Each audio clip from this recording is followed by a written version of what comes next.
Halo semuanya, kembali lagi dengan pembahasan dan review mengenai kimia dasar untuk modul gas dan gas ideal. Bersama saya, Marisa Natalia, dari Teknik Lingkungan 2018. Jadi di gas dan gas ideal ini kita mempelajari apa aja sih? Jadi, yang pertama itu ada pengertian gas dan gas ideal, kemudian persamaan umum gas ideal, persamaan hukum gas ideal, dan yang terakhir tekanan, energi kinetik, energi dalam gas ideal. Yang pertama itu pengertian gas dan gas ideal. Untuk gas sendiri terbentuk dari molekul-molekul gas yang bergerak secara acak dengan arah gerak konstan. Kemudian untuk gas ideal adalah sekumpulan partikel gas yang tidak saling berinteraksi satu dengan yang lainnya. Artinya, jarak antar partikel gas ideal sangat berjauhan dan bergerak secara acak. Untuk sifat gas ideal, yang pertama, partikelnya berjumlah banyak. Kemudian tidak ada gaya tarik-menarik antar partikelnya. Kemudian untuk ukuran partikel gas ideal bisa diabaikan. Yang keempat, tumbukan yang terjadi antara partikel gas dan dinding ruangan adalah tumbukan lenting sempurna. Yang kelima, partikel gas tersebar secara merata di dalam ruangan. Yang keenam, partikel gas bergerak secara acak ke segala arah. Yang ketujuh, berlaku hukum Newton tentang gerak. Yang kedelapan, energi kinetik rata-rata molekul gas ideal sebanding dengan suhu mutlaknya. Nah, untuk persamaan umum gas ideal, seperti yang kita sudah pelajari di SMA, yaitu PV sama dengan nRT, di mana P-nya itu tekanan, V-nya itu volume gas, N-nya itu jumlah mol, R-nya ketetapan atau konstanta gas ideal, dan T-nya itu suhu. Kemudian, hukum gas ideal ada 4. Yang pertama, hukum Boyle, di mana hukum Boyle ini PV-nya sama dengan konstan. Yang kedua, hukum Charles, di mana V per T-nya sama dengan konstan. Yang ketiga, hukum Gay-Lussac, di mana P per T-nya sama dengan konstan. Dan yang terakhir, hukum Boyle-Gay-Lussac, di mana dia perpaduan antara Boyle dan Gay-Lussac, yaitu PV per T-nya sama dengan konstan. Kemudian untuk tekanan dan energi kinetik gas ideal. Nah, untuk tekanan gas idealnya itu rumusnya P sama dengan sepertiga N dikali M dikali V per V, di mana N-nya itu jumlah partikel gas, M-nya itu massa, V-nya itu kecepatan atau laju, baru dibagi V, V-nya itu volume. Untuk energi kinetik gas ideal, dia rumusnya EK sama dengan 3/2 kT atau 3/2 NKT atau bisa juga 3/2 nRT. Kemudian ada energi dalam gas ideal, di mana energi dalam ini terbagi dua. Yang pertama, energi dalam untuk gas monoatomik, dan yang kedua itu energi dalam untuk gas diatomik. Untuk energi dalam gas monoatomik, rumusnya sama seperti energi kinetik, yaitu 3/2 NKT atau 3/2 nRT. Nah, untuk energi dalam untuk gas diatomik dibagi 3 lagi berdasarkan suhu. Yang pertama itu ada suhu rendah sekitar kurang lebih 300 Kelvin. Yang kedua itu pada suhu sedang sekitar kurang lebih 500 Kelvin, dan pada suhu tinggi kurang lebih 1000 Kelvin. Dimana untuk suhu rendah itu dirumusnya sama seperti yang gas monoatomik. Kemudian untuk yang suhu sedang dia 5/2 NKT atau 5/2 nRT. Kemudian untuk suhu tinggi dia 7/2 NKT atau 7/2 nRT. Yang membedakan hanya pada suhu dan angka pada pembilangnya. Kemudian kita masuk ke contoh soal. Yang pertama itu ada sampel gas argon menempati wadah 105 ml pada 0,871 atm. Jika volume gas meningkat menjadi 352 ml pada suhu konstan, berapakah tekanan akhir gasnya dalam satuan kilopascal? Nah, di sini diketahui kan volumenya dan tekanannya, di mana untuk hukum gas ideal itu jika ada volume diketahui dan tekanannya, maka kita menggunakan hukum Boyle. Untuk penjelasannya sebagai berikut. Jadi hukum Boyle itu kan PV sama dengan konstan, bisa diartikan P1 dikali V1 sama dengan P2 dikali V2. Tinggal masukkan angkanya, kemudian diubah menjadi konversi kilopascal.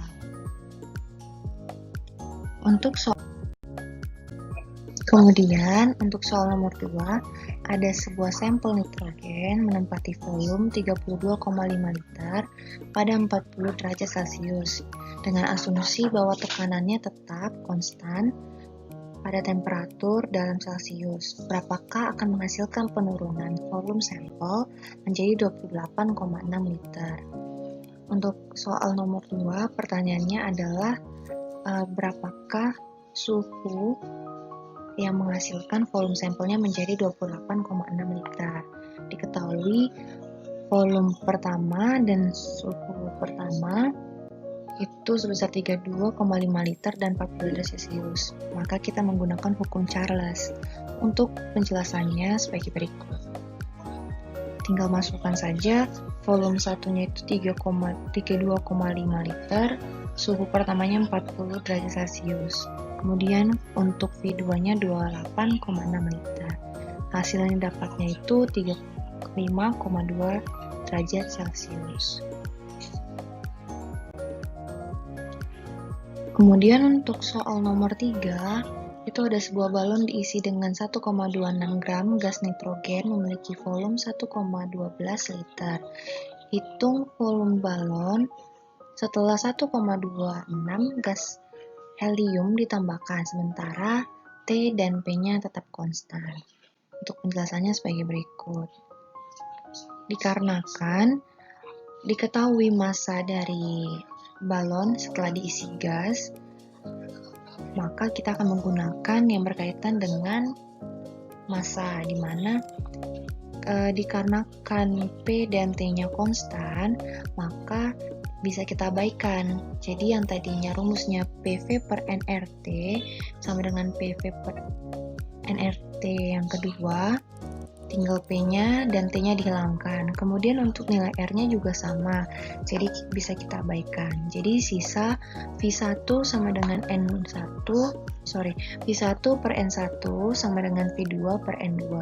Kemudian tinggal masukkan saja angkanya. Kemudian N itu kan mol, jadi mol itu gram per massa molar atau AR dari si senyawanya. Nah, untuk gas nitrogen itu AR-nya 14 dan helium 4.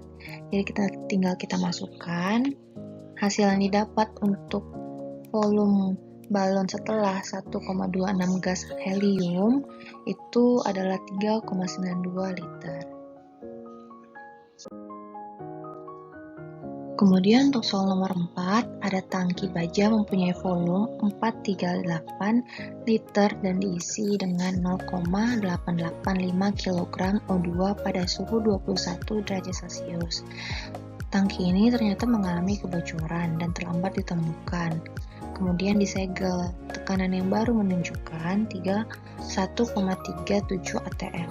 Berapa gram O2 yang masih tinggal? Nah, jadi kita masukkan menggunakan rumus persamaan gas umum ideal, di mana kita mencari pertama-tama mol dari O2-nya dulu, supaya kita bisa mendapatkan massa dari O2-nya. Jadi, rumusnya itu N sama dengan PV per RT, di mana V-nya jadi sudah diketahui, 1,37 atm, kemudian volumenya juga sudah diketahui, R-nya ketetapan, dan suhunya tadi 21 derajat Celcius diubah ke Kelvin menjadi 294 Kelvin. Setelah dimasukkan dan dicari, hasilnya itu nanti 2 24,86 mol untuk O2-nya. Kemudian dari molnya itu bisa kita cari masanya, di mana massa O2 sama dengan mol dikali AR dari O2 atau MrO2. Nah, tadi molnya 24,86, MR-nya itu 32, di mana O itu AR-nya 16. Karena dia O2, maka dikali 2 jadi 32. Nanti masanya didapat 795,52 gram atau 7,96 kali 10 pangkat 2 gram. Kemudian untuk soal selanjutnya ada sebuah balon udara diisi dengan 3.950 kg helium pada 731 mm Hg dan 20 derajat Celcius. Berapakah volume balon udara pada kondisi ini? Sama seperti tadi, kita masih menggunakan persamaan gas umum ideal, di mana yang dicari adalah volume, sedangkan untuk tekanan, untuk suhu, dan untuk masanya itu udah ada. Nah, tapi massa itu kan nggak ada di rumus, tapi bisa dicari dari N, karena N itu mol, di mana rumus mol itu gram per AR. AR yang dipakai adalah helium. AR untuk helium itu 4, jadi tinggal kita masukkan 3,95 gram per 4 gram per mol dikali 0,0821 dikali dengan suhunya 293 dibagi 0,962. Jadi semuanya diubah dulu dengan satuan sesuai dengan konstanta R. Nanti didapat hasilnya volumenya itu 24,69 liter. Selanjutnya, ada sebuah labu kosong mempunyai volume 149 ml dengan berat 68,322 gram. Sebelum sampel cairan yang mudah menguap ditambahkan. Labu tersebut kemudian ditempatkan dalam air mandi panas dengan suhu 95 derajat Celcius.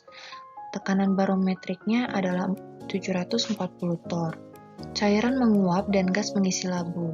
Setelah pendinginan, labu dan cair kental bersama-sama beratnya 68,697 gram. Berapakah massa molar cairan? Kita masih menggunakan persamaan umum gas ideal, yaitu PV-nRT, di mana N-nya kita ubah menjadi massa per mR, karena kita akan mencari massa molarnya atau mR. Kemudian, dapatlah rumusnya mR sama dengan massa dikali R dikali T per P dikali V. Untuk massanya terdapat sebelum dan sesudah, jadi kita harus mengurangkan dulu. Untuk massa sesudah dikurang dengan massa sebelumnya. Kemudian dikalikan dengan konstanta tekanan gas idealnya. Setelah itu dikali dengan suhunya, di mana suhunya kita ubah dulu ke Kelvin menjadi 368 Kelvin. Kemudian dibagi dengan tekanannya, baru dikali dengan volumenya, di mana tekanannya harus kita ubah dulu KTM dari torr. KTM kita ubah 740 dibagi 760 torr per ATM. Kemudian untuk volumenya juga sama, kita ubah dulu ke liter. Dari 149 ml kita bagi 1000 ml per liter. Kemudian setelah itu kita cari, dapatlah hasilnya. Untuk massa molarnya 78,14 gram per mol.